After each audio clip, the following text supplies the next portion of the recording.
NHL Insiders put out huge reports on what the Canucks trade deadline could look like, and this Canucks prospect is shocking everyone. I'll get into that later on in this episode, but before I start, I just want to say thank you so much for helping us reach 1,000 subscribers. This channel is less than a month old. Just seeing you guys showing the support, enjoying the channel, it just means the world to me. Make sure to go down and hit that subscribe button. We're going to try to hit 2,000 subscribers within the next month. But with that, let's hop straight into the first topic today, which is Jonathan Lekkerimaki is the real deal. Now, there is a lot of tweets about this guy. This guy's just been completely stellar. And Dave Hall says, Jonathan Lekkerimaki, 7 goals in 7 games. He did play tonight, and if you're watching this, maybe yesterday. But with this, he did score a goal, and he went 3 separate times in the shootout. He hit the bar once, got robbed once, and then scored the game-winning goal as well. Jonathan Lekkerimaki is up to some serious business in the SHL.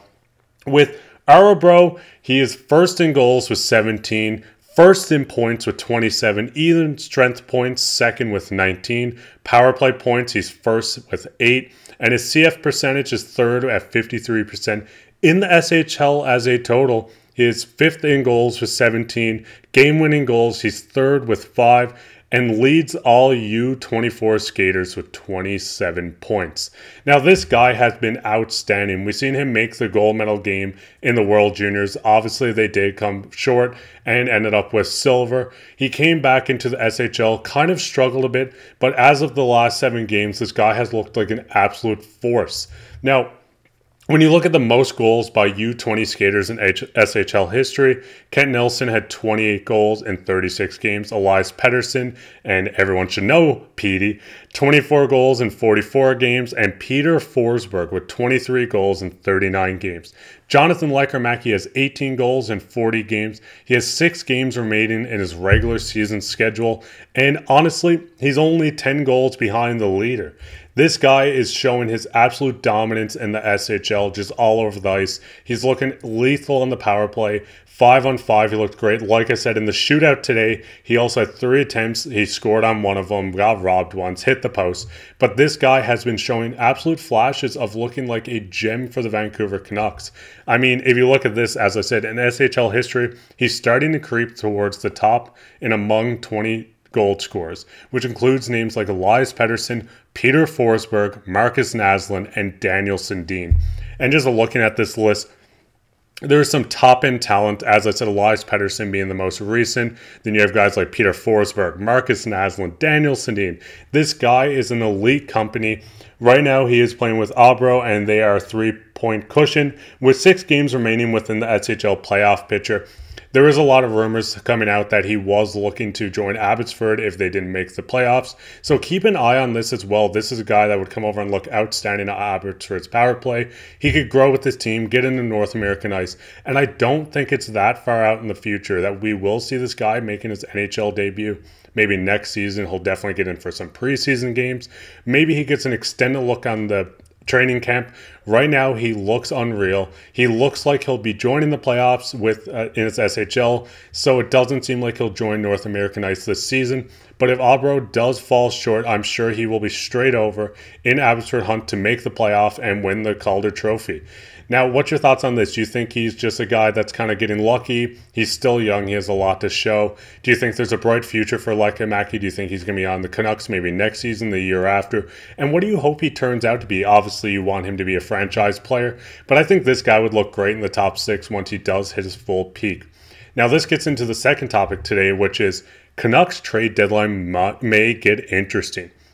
Now, there's a lot of reports coming out on the deadline. Rick Dolly just kind of spoke on it. He said, Elliot Friedman on trades. They're looking at a lot of things, big and small.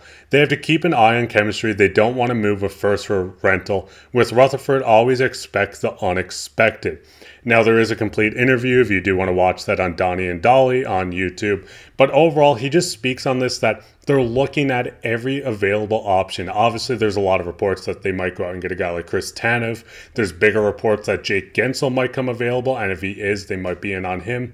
But they don't want to give up more assets, maybe another pick, prospect, whatever it might be, just to bring in a guy on a rental deal. They want to go out. They want to get a guy that they look at as a player for the future. Jake Guentzel comes to mind, as I said. Chris Tanev, if he's willing to sign with this team. As you look at this team, everyone on this team loves him. Everyone talks highly of him. Quinn Hughes did. Boeser did. Even Elias Pettersson did speak on Tanev and how much of an impact and a father figure he was on this team. Now, there's more reports. From Buck, he said, Cervelli says that there's a 0% chance that Elias Pettersson gets traded this deadline. Now, obviously, there is a lot of things floating around with Elias Pettersson. I did a video on it a few days ago. I'm not sure if it came off that I wanted to trade him, but I definitely do not want to see PD trade. I want to see this guy sign an extension. It was just more or less, if you're looking at him being moved, maybe you expect a Matthew Tkachuk kind of value in the offseason. But right now, Pettersson's fully bought in on the season, and they're not looking to move him. He's not going to be moved, so do not panic on Pettersson this season. They're going to keep him around, and he will be here. And when I want to say when they win the Stanley Cup, he will hoist the cup in the city of Vancouver. Now, there's also more that Buck said, I heard on 650 Sportsnet that since the Lindholm trade, teams may be asking for more from Vancouver in a potential trade. The contender tax, if you will. Now, this is another thing, too, is teams are not going to look at the Canucks and say, hey, take our best players for nothing. We want a lot in return. This is the team that's going for the cup. They know they're desperate to add as much as they can, add the perfect pieces, so they're not going to give away anything for free. I know there's a lot of reports on the Tanev thing. Calgary's holding pretty steady on wanting a first-round pick. There's teams like Dallas, Toronto, Edmonton may slide in here, which I don't really think they will. Vancouver is a team, but it seems like Dallas might be the front runner, but they don't want to move out a first-round pick either, especially for an older guy, wear and tear on his body. I do think he would be the perfect piece. I think this is a guy you can bring back on a cheap deal for multiple years. I think if you can get Tanev, re-sign him for 2 or 3 years, just keep him as your second pairing, maybe third at the end of this. Replace a guy like Tyler Myers for a cheaper contract. I think that's a win-win in my opinion. You make the fans happy, you make the city happy, you make the players happy, and you make Tanev happy. So I think if you can get this guy with maybe a second, a third, a low-end prospect, whatever it might be, if he's willing to resign, I can see the Canucks looking at it. And I know I did talk about a guy, Jake Guentzel, as well. And there's more reports. I did hear something else about Vancouver that was interesting. I don't think Vancouver is out on anything. It's just the way that Jim Rutherford is, but I've heard they're not interested in giving up everything they're going to have to for 2 rentals, Friedman said. They gave up what they had to give up to get Lindholm.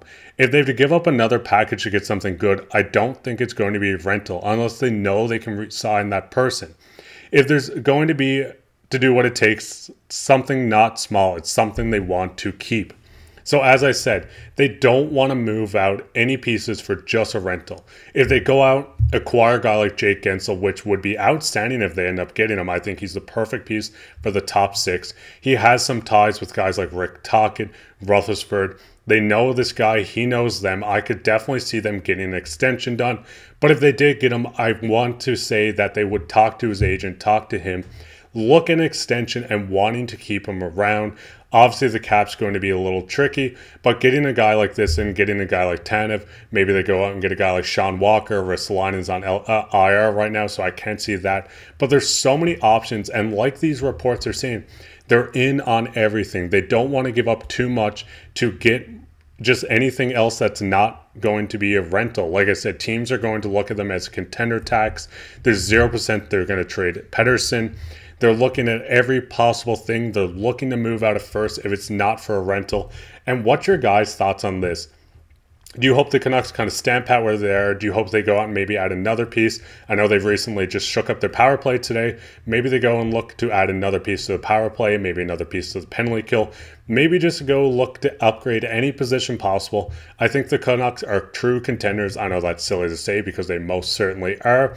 But what's your thoughts? Who do you want? What are you willing to give up? And are you bought in on this year? Because I'm totally bought in. This is the Canucks year, and I hope they don't make me wrong. I also wanted to add in this last part, not really anything to do with the trade deadline. I just thought it was really cool. The Canucks Hoglander is play in his 200th NHL game tonight versus Pittsburgh. He is the 7th player from the 2019 draft class to reach this mark, only second rounder. It just shows how his development has been with the Canucks. He's the first second rounder from this draft class, only one of 7 players to reach 200 games. He's gotten to the power play. He's into the top 6. This guy is such a bright future. I mean, if you watch any of my videos, you know Höglander is one of my favorite players. He put up 16 goals in the bottom 6 for a reason. So I think this guy is going to have a bright future. And as I said with this video, what's your thoughts on Jonathan Lekkerimaki? Do you see him coming over, maybe dominating North American ice right away? Do you think he makes the playoffs? Are you going to tune into Abro's playoff picture? Are you going to tune into their games if he does make it? What's your thoughts on the Canucks trade deadline? And like I said, what's your thoughts on Höglander? Do you think he's good for the top 6? Or do you think he's better off being put back into the bottom 6? But that'd be it for this episode of Canucks Digest. If you enjoyed, make sure to go down, leave a comment, subscribe, make sure to leave a like. Everything you want to do. Let me know in the comments, who do you want at deadline? Who's the perfect player for this Canucks team that maybe I haven't talked about? If you leave a comment, I'll find as much as I can on this player and do a video on them. But that'd be it, and take care.